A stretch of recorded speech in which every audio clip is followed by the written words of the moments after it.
Ce sont des criminels, des braqueurs, des violeurs. Tous ont purgé de longues, voire très longues peines. Ici, ils espèrent obtenir une libération conditionnelle. Ils arrivent de toute la France et avec eux l'intégralité de leur dossier pénal, toute leur histoire en prison. Sont-ils réinsérables? Au moment où ils arrivent, la justice se pose encore la question. On ne les connaît pas, on a eu une partie de leur dossier, donc le dossier arrive aujourd'hui. Donc maintenant on a 6 semaines avec eux pour les découvrir et évaluer la dangerosité dans le cadre d'un aménagement de peine. C'est la première fois qu'une caméra de télévision est autorisée à entrer dans ce centre national d'évaluation. Vous allez découvrir comment l'équipe évalue la dangerosité de ces détenus. L'enjeu pour eux, c'est la sortie, après parfois une bonne partie de la vie passée derrière les barreaux. Une grosse peine, avec les transferts, on fait le tour de la France.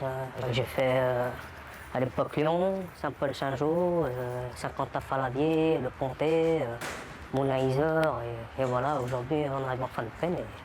Combien d'années? Là, je suis sur ma 16e année. En fin de compte, tu arrives ici, t'es un peu stressé, tu te poses des questions, ça va se passer, est-ce que ça va bien se passer ou pas bien se passer, voilà.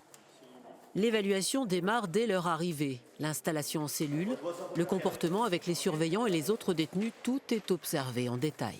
Celui qui était déjà un peu énervé au niveau du greffe. Et voilà, c'est quelqu'un qui peut être très très perturbé par un changement d'établissement. Il était un peu agressif à l'arrivée. Et il était particulièrement aussi agressif lors de la distribution du repas où il a déjà insulté les agents. Le premier jour, l'équipe de direction passe faire connaissance dans chaque cellule. C'est le moment de mettre un visage sur un nom de dossier. Donc là, on vous laisse vous installer ce week-end, tranquillement, prendre un peu vos marques. Le régime de détention est presque le même que dans n'importe quelle prison. Promenade, activités culturelles et sportives. Sauf qu'ici, les détenus vont être soumis pendant 6 semaines à une série d'entretiens psychologiques. Ils vont devoir revenir sur tout leur parcours en prison depuis les faits. Des faits qu'ils n'ont souvent plus réévoqués depuis de nombreuses années. On est obligé de revivre encore ce passé. Encore, il faut se rappeler tous les détails, mais ça fait quand même quelques décennies. Vous avez fait combien d'années de prison? C'est dur à nous dire. Je suis en 42e année. Après toutes ces années, quel recul ont-ils sur leurs crimes? Dans l'équipe, 5 psychologues spécialistes en criminologie vont les aider à chercher les réponses. Installez-vous.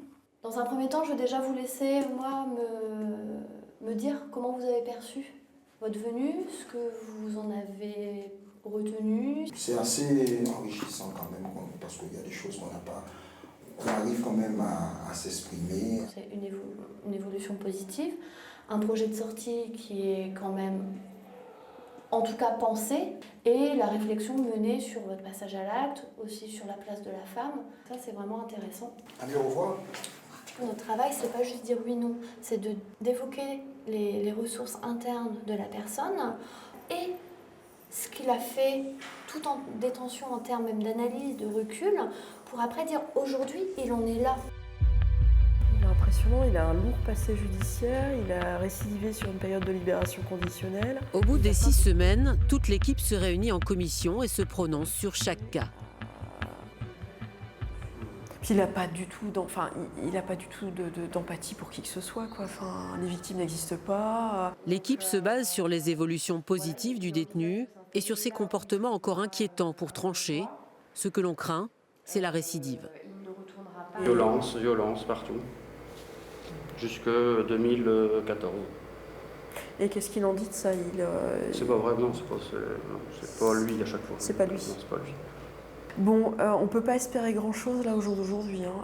Précarité effectivement sur tous les champs de son existence. Donc monsieur, ce sera à risque élevé. Et puis au niveau de cette demande d'aménagement de peine, ça me semble extrêmement compliqué aujourd'hui. Le travail fait sur lui-même par ce détenu est jugé trop fragile. La décision est négative. Il y a des gens qui se sont saisis de leur détention pour réfléchir, pour amorcer un changement. D'autres, pas du tout. Et on sait très bien qu'à la sortie, il n'y aura pas forcément d'évolution majeure. et que toutes les failles, les critères qui ont concouru au passage à l'acte sont toujours présents. Si le détenu est jugé réinsérable, il s'écoulera encore plusieurs mois avant sa sortie effective. Ici, tous s'y préparent, avec forcément beaucoup d'appréhension. Et vous vous projetez dans une vie à l'extérieur aujourd'hui? Bien sûr. J'ai confiance en moi, je sais comment j'étais avant de rentrer. Le suivi psychologique nous aide à supporter, à avancer, à comprendre justement pourquoi on en est arrivé là. Et puis bon, on comprend, on avance et puis surtout on fait en sorte de ne plus recommencer. Sur plus de 600 détenus évalués depuis 2012, le CNE de Sequedin a estimé que la moitié présentait encore un risque élevé de récidive. Mais son avis n'est que consultatif. Dans tous les cas, c'est le juge d'application des peines qui décidera de la remise ou non en liberté.